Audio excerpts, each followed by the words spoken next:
સુરતમાં આજે વકીલ મંડળની ચૂંટણી યોજાઈ હતી ત્યારે છેલ્લી ઘડી સુધી પેનલ બનાવવામાં અસમંજસ જોવા મળ્યો હતો।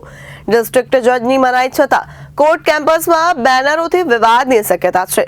4,978 વકીલો 6 હોદ્દેદાર તેમજ 11 કારોબારી સભ્યોનું ભાવિ નક્કી કરશે। વકીલ મંડળની આજે ચૂંટણી યોજાઈ છેલ્લી ઘડી સુધી પેનલ બનાવવામાં અસમંજસ। ડિસ્ટ્રિક્ટ જજની મનાઈ છતાં કોર્ટ કેમ્પસમાં બેનરોથી વિવાદની શક્યતા છે। 4,978 વકીલોમાં 6 હોદ્દેદાર તેમજ 11 કારોબારી સભ્યોનું ભાવિ નક્કી કરાશે। ડિસ્ટ્રિક્ટ જજે કોર્ટ કેમ્પસમાં બોર્ડ બેનરો લગાવવા પર પ્રતિબંધ મૂકવામાં આવ્યો છે। કોર્ટે બિલ્ડિંગની મારફતે મુકાયેલ સીસીટીવી કેમેરાને પણ મેઇન્ટેન કરાયા હતા। મારું નામ એડવોકેટ ગોવિંદ પોદાર છે। ગોવિંદભાઈ, આજે બાર કાઉન્સિલની ચૂંટણી થઈ ગઈ છે। આ ચૂંટણીમાં કેટલા ઉમેદવારો પાર્ટિસિપેટ થયા છે અને આ ચૂંટણીથી વકીલોને કેટલો ફાયદો?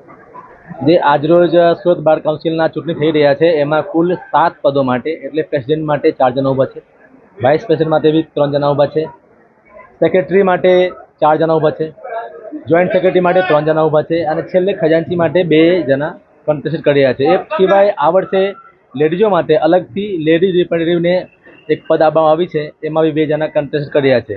એ સિવાય કાઉન્સિલ મેમ્બર માટે 11 લોકો ચૂંટાઈને આવે છે, જેમાં 24 લોકો ઉમેદવારી ભરી છે, જેની આજે ઇલેક્શન થઈ રહ્યા છે। જે ઇલેક્શન છે, આ બોડી જે બનતી હોય છે તે આખા વર્ષ એક વર્ષ સુધી એનો ટેન્યુર હોય છે।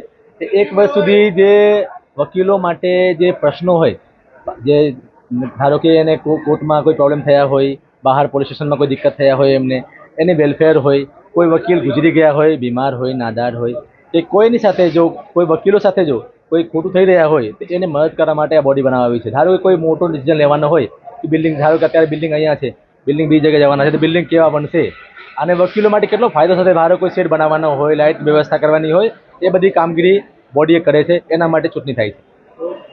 Bureau report Janadesh news, Surat.